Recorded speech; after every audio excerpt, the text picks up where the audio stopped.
Yeah, to win flags, you've got to have a great defensive setup, and whether that's a great back 6, 7 or 8 players or the team, the way they defend as a collective, it doesn't matter because this group, and realistically, they're a bunch of no-names at the start of the year. No one really could predict what Keane and Worrell has been able to do.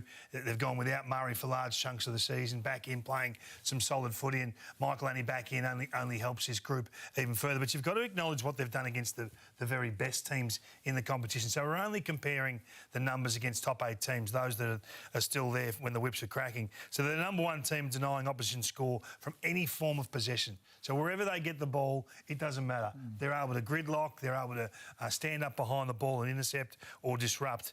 And the number 1 D50. Now I reckon that's a big tick going into any final series because the opposition are going to have their time. Yep. They're going to have little 5-minute windows throughout the course of the 120 minutes where they're on top. Collingwood are going to come at some stage and really challenge and charge at them, but they've got full confidence this back 6 can get it done, and the numbers endorse that. Yeah, I like that because their defence has been so hard to play all year, and you're going to touch on Keane in a moment, but they've consolidated one of the best defensive systems in the competition, Joey, haven't they? You have to be. You have to be able to defend your back 50. We've seen the numbers year after year. The premiership team has to hold up because you are, as you said, playing against the best opposition who are going to get good looks, and the best defences hold up. I can make a case that Mark Keane's the best defender in the competition right now. I knew you were going with something. I know that he's not necessarily going to be reflected in all Australian teams and all those sorts of things, but what do you want from your big men?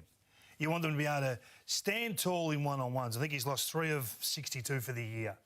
Unbelievable in terms of being strong enough when caught engaged in the physical battle, but his positioning is always first class. His intercept numbers through the roof, number 1 in the competition. So this here has to be recognised. That type of mark there, just brave to go back with the ball. Calm. Now, I'm not saying he's the most skillful player bringing the ball out the other way, but his positioning is first class. I'm not sure what more you want from your big man than this. This is why I think when we look at what the Kangaroos did with Aidan Corr, just tagging him, just checking his run, just back shoulder. Can Mason Cox do that and change the dynamic? Just shift the dynamic of this back 6. Yeah. Because if they don't, we've seen the numbers against the best, 1-1.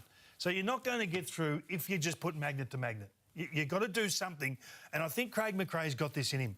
I think Collingwood have to gamble a little bit coming up against this set 7. Oh, I love the fact you just said that. Is he going to play him from behind? Is he going to play him in front? Like, how do you play him? Because everyone's tried and given him front spot and he's won the contest. And he's not, he's not going to win Golden Fist every year because he actually wins his one-on-ones, Joey. So that's going to be the interesting challenge for Cox. It will be. And what does Mark Keane want to get to, say, a my-check? And then if he does go to my-check and quells his influence, you're leaving a lot up to Mason Cox and Tim Membry to be able to help kick a score. He destroyed my-check last time. Yeah. My-check was the 46th rated player on the ground. So he had 14 intercepts, Keane, last time they met.